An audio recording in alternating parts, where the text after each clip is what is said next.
Fala, cambada do céu, tudo bem com vocês? Eu sou o Peri Andrade e esse daqui é outro reviewzinho para poder falar de Ordinary Man, novo álbum de inéditas do Ozzy Osbourne, seu 12º trabalho solo, além de ser o primeiro álbum dele em 10 anos. O último foi o Scream de 2010. Esse já não seria motivo suficiente de comemoração, de celebração, a gente ter um novo álbum do Ozzy. Na semana passada deu mais motivos ainda, para ser como se fosse todo esse período agora, celebração ao Ozzy, a sua carreira, provavelmente, porque semana passada foi o aniversário de 50 anos do nascimento de um clássico tão absoluto, que ele não só mudou a música, mas ele criou um dos gêneros mais prolíferos, geradores de filhote, com fãs absolutamente ardorosos, absolutamente devotos, apaixonados. Eu tô falando da criação do heavy metal a partir de Black Sabbath, disco de estreia do Black Sabbath, que saiu em 13 de fevereiro de 1970, uma sexta-feira 13. Tempo de comemoração desse álbum para o lançamento de Ordinary Man, apenas 8 dias, ou seja,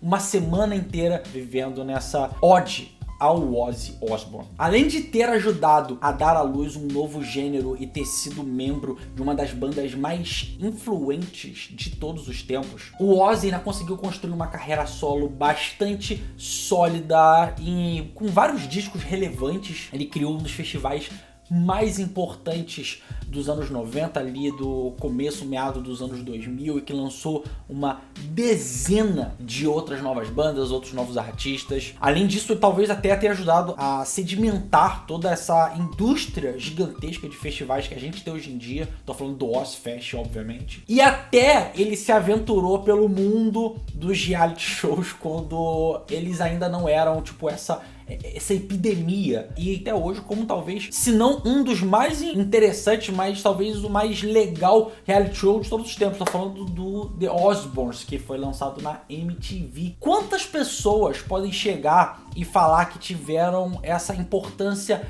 ímpar, tanto na música, quanto na cultura popular, quanto o Ozzy? Mas aí, hoje, aos 71 anos, o Ozzy retorna ao cenário musical de uma forma bem diferente de como foi ao longo da sua incrível jornada musical e pessoal. A gente teve nos últimos anos o agravamento dos problemas de saúde dele. Teve a infecção por estafilococos que quase o matou em 2018. No começo de 2019, uma gripe que ele pegou acabou se desenvolvendo para uma pneumonia, e por causa disso ele acabou sofrendo um acidente doméstico. Ele caiu e por causa disso ele acabou deslocando alguns pinos que ele tinha, se não me engano, no pescoço, e ele teve que passar por uma nova cirurgia, e devido a essa cirurgia vários nervos dele foram cortados e acabou deixando sequelas como uma dormência no braço, e as suas pernas ele fala que sente elas constantemente frias. E a gente teve recentemente revelado ao público o diagnóstico dele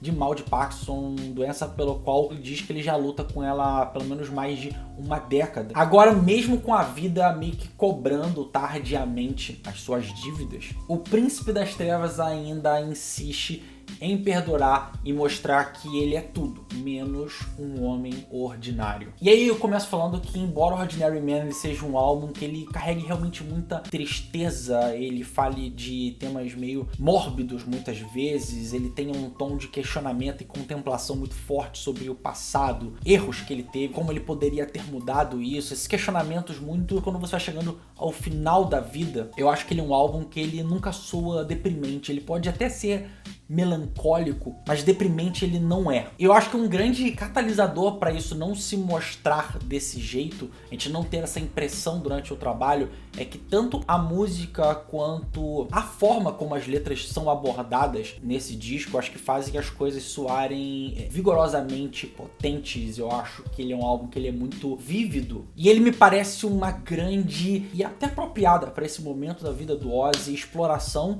sobre a sua vida, sobre o seu legado, sobre a mortalidade. Na faixa Under the Graveyard, ela tem uma linha que carrega bem, acho que, o sentimento de força que o trabalho ele quer passar, mais do que propriamente uma coisa de fragilidade. Um gole de distância para longe de tudo que eu temo. Cinzas e cinzas, observe-me desaparecer. Nesse momento, ele meio que proclamando que o fim dele está próximo, mas assim como no Black Star do David Bowie, ao mesmo tempo que ele tá se despedindo, ele também tá preparando o terreno para isso, mas não sem antes ele conseguir aproveitar devidamente, assim, da melhor forma, esse tempo que resta a ele, além de deixar um final absolutamente digno para sua história. E aí, como grandíssimo artista que o Ozzy ele pega justamente essas suas agruras e usa como motor criativo desse novo trabalho, e por isso que ele ganha muito aqui em densidade, em sentimentos, em conectividade. Mas justamente também por esse lado que eu digo dele ser um grande artista, que a gente tem aqui também, eu acho, uma vontade de tanto ousar quanto experimentar coisas novas. E aí, nesse aspecto, a gente tem justamente a concepção do disco. A filha do Ozzy, a Kelly Osbourne, ela chegou em casa um dia com um convite meio inesperado. Pai, um amigo meu quer saber se você canta com ele. Post Malone é o nome dele. E Ozzy, obviamente, ele responde: quem diabos é Post Malone? E aí, no caso, a música que o Post Malone queria gravar é Take What You Want, que ela tá no último disco do Post Malone, a Hollywood's Bleeding. E aqui ela meio que é a última faixa do trabalho. E também com essa música, o Ozzy ele voltou ao top 10 da Billboard, onde ele não frequentava há mais de 30 anos. E o Ozzy ele gostou tanto do resultado dessa música que ele disse que esse foi o provável trabalho favorito desde o Black Sabbath. E aí, por causa dessa música, ele conheceu o Wendy Watt, produtor de pop eletrônico e hip hop e parceiro recorrente do Post Malone. E nisso nasceu o convite para poder elaborar um álbum entre ele e o Ozzy. A princípio, os dois eles parecem um par muito improvável, mas ao longo do disco você vai vendo que eles funcionam muito bem. Isso porque o Watt ele se mostra incrivelmente respeitoso ao que é o som e que é o legado do Ozzy. E aqui nesse disco ele age não só como produtor, mas também como guitarrista principal e como o co-escritor do disco. E aí, para deixar as coisas ainda mais interessantes, ainda mais encorpadas, o Watt ele foi e chamou para completar o time dois grandíssimos nomes que aceitaram estar nesse trabalho sem pensar duas vezes: o Duff McKagan do Guns N' Roses e o Chad Smith do Red Hot Chili Peppers, assumindo respectivamente o baixo e a bateria nas gravações desse novo trabalho. E aí, se essa formação já não fosse o suficiente para poder chamar a atenção, a gente ainda tem umas participações especiais que meu amigo vai se ferrar. Vai tipo desde Tom Morello em Scary Little Green Man, e Charlie Puth, inacreditavelmente Charlie Puth, nos teclados em Straight to Hell, até a presença do Slash na mesma faixa, Straight to Hell, a primeira faixa do disco, e numa pequena sequência ali no álbum, na faixa 3 e 4, a Goodbye e a Ordinary Man, que essa última nos presenteando com um grandiosíssimo e belíssimo dueto do Ozzy com Sir Elton John. E particularmente o resultado do trabalho para mim não fica só nos nomes. Como eu disse antes, esse para mim é um álbum que ele é vigorosamente potente, ele tem sonoridades que são muito viscerais, seja no peso quanto na emoção que se dá nas músicas, ao mesmo tempo que ele também soa como um grande resgate e homenagem à obra e à carreira do Ozzy. Ele também consegue soar antenado, sem ser uma coisa meio embaraçosa ou deslocada. E a gente tem aqui um apanhado de todas as fases do Ozzy, com algumas boas novidades, e particularmente para mim, figura entre alguns dos melhores discos do Ozzy. Não vou falar que ele talvez esteja no nível dos primeiros, dos grandes clássicos do Ozzy, mas fazia anos ou talvez décadas que o Ozzy não lançava um disco tão concreto, um disco tão completinho, um disco que de cabo a rabo você fica empolgado de ouvir ele, você fica, cara, emocionado. Não só simplesmente uma réplica do passado, uma coisa que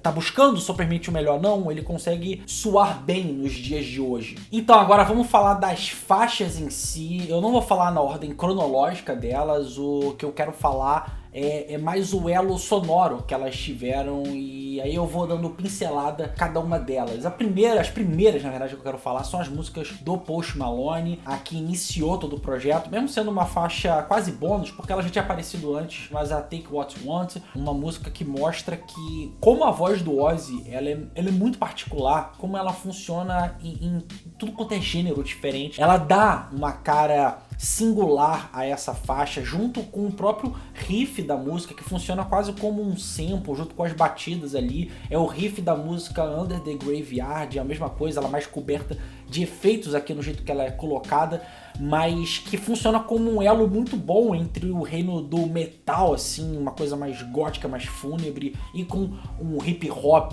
trap atual, e colocar o Travis Scott pra cantar aqui parece que seria uma música que encaixaria muito bem num Astroworld ou no universo musical que o Travis Scott tá concebendo, ao mesmo tempo que o Post Malone, ele que tem um jeito mais moroso, mais suave, relaxado de fazer esse rap pop dele, pra mim ganha até mais vigor, ganha até mais ímpeto aqui no jeito de fazer, e a junção dos três pra mim ficou muito boa. E aí tem o que talvez seja a maior surpresa do disco, que é a It's a Raid, talvez a música mais porrada do disco, com mais cara porrada do disco. Ela é quase punk no jeito de fazer, ela é toda rasgada, ela é coberta de efeito, tem muito efeito ao longo do trabalho. Eu gosto muito disso, do como ele consegue criar esse tom místico, esse tom do oculto em vários momentos, assim, de uma coisa meio disruptiva, que lembra sons old school, mas ele parece muito século XXI, assim, no jeito que faz e tal. It's a Raid nasceu numa história que o Ozzy, eu acho que a banda em si tava gravando o volume 4, o disco clássico do Black Sabbath. Meio que eles acharam uma hora que chegou um monte de polícia e que eles estavam batendo lá onde eles estavam, no estúdio, na casa, não lembro. E eles estavam com maconha pra caralho e com pó pra caralho. E o Ozzy, desesperado, correu, botou pó, o máximo que ele podia de cocaína, dentro de um pote, foi pro banheiro e, em vez de jogar fora, ele falou: caralho, eu não posso jogar essa porra fora, e cheirou pra caralho, falando que ficou com pó saindo dos ouvidos. Mas quando bateram na porta e falaram que não tinha nada, que tava tranquilo, ele tava tão trincado que ele ficou 4 dias sem dormir. E It's a Raid foi o grito que ele deu quando a polícia tava aparecendo, eles começaram a escutar as sirenes e tudo. A It's Me, uma música que começa com uma gaita e meio recorda uma coisa meio The Wizard do Black Sabbath, mas aí entra logo o baixo, que ele é absolutamente violentíssimo, ele é grosseiro. Pra mim, o melhor baixo do disco, assim, sonoridade mesmo, junto com a segunda faixa do disco, a All My Life, eu acho que também é uma música que o baixo sobressai muito, assim. E essa música me parece como se tivessem pegado a base de algo do Black Sabbath, e esse disco tem muita coisa que parece resquícios de Black Sabbath, e juntar-se com um rock mais, eu acho que arenoso, a la Audioslave, a la Royal Blood, que são bandas que pra mim tiveram influência também de Black Sabbath. A Scary Little Green Man, que é uma música que fala sobre ETs, ele tava vendo, se não me engano, o History Channel, ele achou engraçado pra caralho e resolveu falar. E é engraçado a música chamar Scary Little Green Man, que a música ela tem o tempo de 4 minutos e 20.